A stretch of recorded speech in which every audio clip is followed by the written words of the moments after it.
The lunchtime rush had just begun when Lena stepped into the café, tying her apron with the tired precision of someone who had learned how to keep her emotions tucked.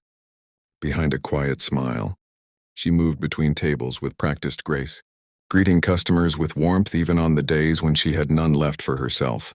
But nothing in her day, nothing in her life, prepared her for the moment the door swung open and the man who walked in changed her world forever. He entered like he owned the sunlight.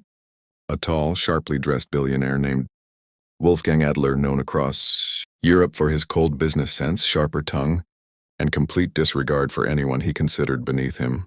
He barely spared Lena a glance as he sat near the window, scrolling through his phone with an intensity that suggested the screen was more human to him than actual people. Lena approached with her notepad, offering her usual gentle smile. "Good afternoon, sir. What can I get for you?" Wolfgang didn't look up. In German he muttered, "Natürlich. Eine weitere ungebildete Kellnerin. Sie versteht mich sowieso nicht. Of course. Another uneducated waitress. She won't understand me anyway." A couple at the next table heard him and exchanged uncomfortable looks. Lena's smile trembled for only half a second, but she stood steady. She had been disrespected before.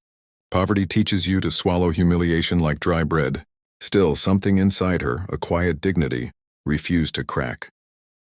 Calmly, softly, she replied in flawless German, "Sie können mir einfach sagen, was Sie möchten und ich bringe es Ihnen. You can simply tell me what you'd like and I'll bring it to you." Wolfgang's head shot up. His phone paused halfway in his hand. For the first time he met her eyes, really saw her. She wasn't flustered. She wasn't angry.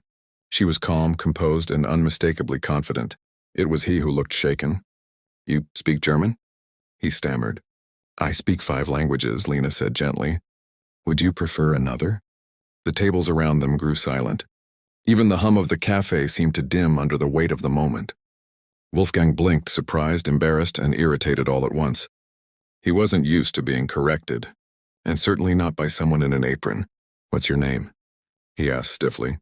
"Lena." Something about her tone, steady, fearless but not rude, unsettled him.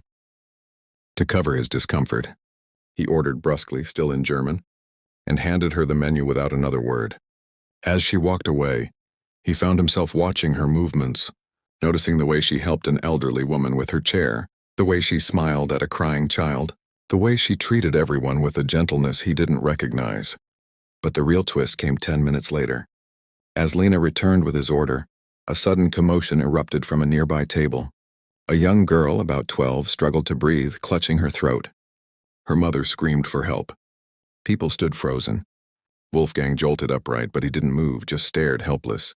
Lena dropped Wolfgang's plate without hesitation and rushed to the girl. "Allergic reaction," she called out. "She needs an epinephrine pen now." But no one had one.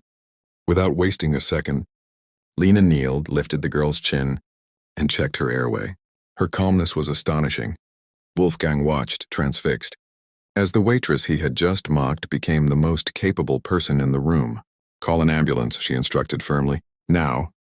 She kept the girl conscious, breathing steadily with her, whispering in soothing German phrases. "Atme mit mir." "So langsam gut." "Breathe with me." Like this, slow good. Minutes later, though it felt like hours, the paramedics arrived. One of them recognized Lena. "You again," he said. "3rd time this year. You should have finished medical school." Lena smiled politely, but her eyes shifted away, the smile fading. "Life happens," she replied softly. Wolfgang stared at her, stunned. She wasn't just smart. She wasn't just multilingual. She was capable, extraordinary, and stuck working in a café. After the chaos settled, Wolfgang approached her, but the words formed slowly, awkwardly, like a language he hadn't spoken in years. "Lena, why aren't you a doctor?" She hesitated, then answered quietly, "I was in my final year of medical school. My father got sick. Bills piled up. Someone had to work. I chose family. Dreams can wait." There was no bitterness in her voice, only strength. Wolfgang felt something unfamiliar, guilt blooming in his chest.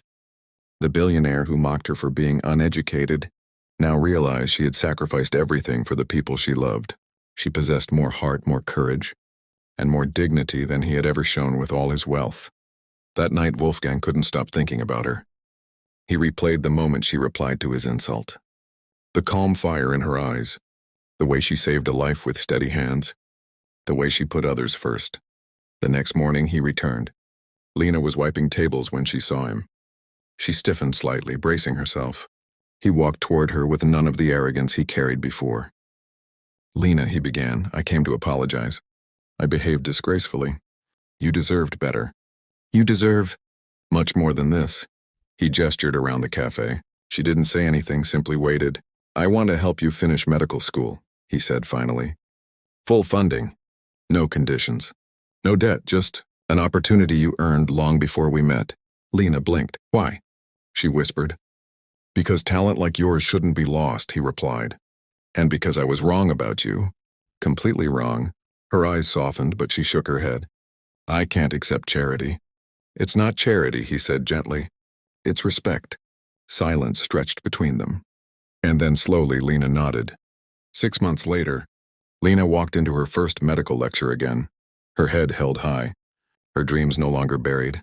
Wolfgang attended her graduation 2 years after, sitting quietly in the back, clapping harder than anyone when her name was called. The billionaire, who mocked a waitress in German, never forgot the moment she answered him with dignity instead of anger. And Lena never forgot that one moment of standing tall had rewritten the direction of her entire life. By the end, both understood the same powerful truth. Respect costs nothing, but it can change everything.